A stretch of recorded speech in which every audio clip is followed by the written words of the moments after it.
و بذارید من یه ایده کلی هم بهتون بدم. آینده جهان یک، بزرگترین بحران آینده جهان بحران کشورهای بدهکار. 80% اقتصاد دنیا زیر بار بدهی له شده و له میشه و اعلام میشه. ما 8 میلیارد دلار بدهی خارجی داریم، یعنی هیچ. سوئد 8 میلیون جمعیت داره، 930 میلیارد دلار بدهی خارجی داره. 930 میلیارد دلار. اینا تا 1000 سال دیگه برای نزولخور باید کار کنه. ما 8 میلیون، ما بدهی خارجی نداریم که. آینده دنیا به کشورهای غیر بدهکار مربوط میشه. ما بدهکار نیست. دو، میانه سن در آلمان 49 ساله. میدونی میانه یعنی چه؟ یعنی میگن 50% جمعیت آلمان بالا 49 سال. کمپانیا نمیرن توی کشورهای پیر و پاتالی مثل آلمان بمونن، نه میرن. کمپانیا ژاپن میانه جمعیتش 48 ساله. کمپانیا تو 48 سال با این استانداردهایی که تو ژاپن و اینا هست، کمپانیا باید زندگی این جمعیت سالمند رو تأمین کنن.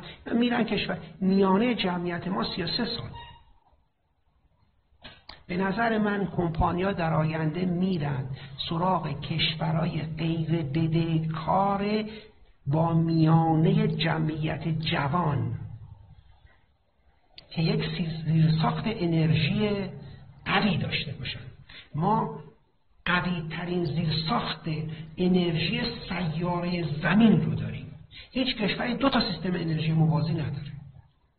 یعنی هم برق داریم، هم هر دو تاشو سیستم توزیع ایجاد کردیم. همه یکی داره، یه سیستم توزیع انرژی داره. ما 2 تا داریم. همچین سیستمی اصلا این در هیچ دنیا نیست و با یک جمعیت به اصطلاح بسیار آموزش دیده. ما دانشگاهامون این رشد دانشگاه‌های ما، کشوری که 500,000 دانشجو فوق لیسانس و دکترا داشته باشه که این که چیز کوچولویی نیست که 200,000 تا امسال دانشگاه دولتی پذیرفته شده. این اولا مدیریت این کار، مثلا من کلاسم 30 نفر بود، حالا 34 تا اومدن تو کلاس. این 4 تا میرفتن صندلی از کلاس پرویه می‌خواستن بیارن اینجا، درسته؟ یه کلاس رو تعداد دانشجوشو درست تنظیم نمی‌کردیم، حالا اون 4 تا صندلی که از اون کلاس می‌آوردن ساعت بعدی کمی اومد. این دفعه اول ساعت می‌دیدید از این اتاق به اون اتاق دانشکده دارن صندلی می‌برن. یه صندلیش کشوری که میگیم 200,000 تا دانشجو و دانشگاه دولتیش فقط گرفته، این تعداد ما فوق لیسانس و دکترا داریم. یک کشور با یک زیرساخت آموزشی بسیار قوی، یک زیرساخت انرژی بسیار توسعه یافته بدون بدهی و عرض کنم که پارس جنوبی آماده. ببین ما به فاصله 6 ماه میتونیم گاز اروپا رو تامین کنیم. کافیه که اتفاقی که برای سعودی افتاد برای یه طوری بشه دیگه که میشه، یه طورایی میشه. این وقت دارم اینا رو میگم که امیدوار باشید به آینده بسیار امیدوار باشید. و یکی اومده پیشم مشاوره میخواست بره سوئد.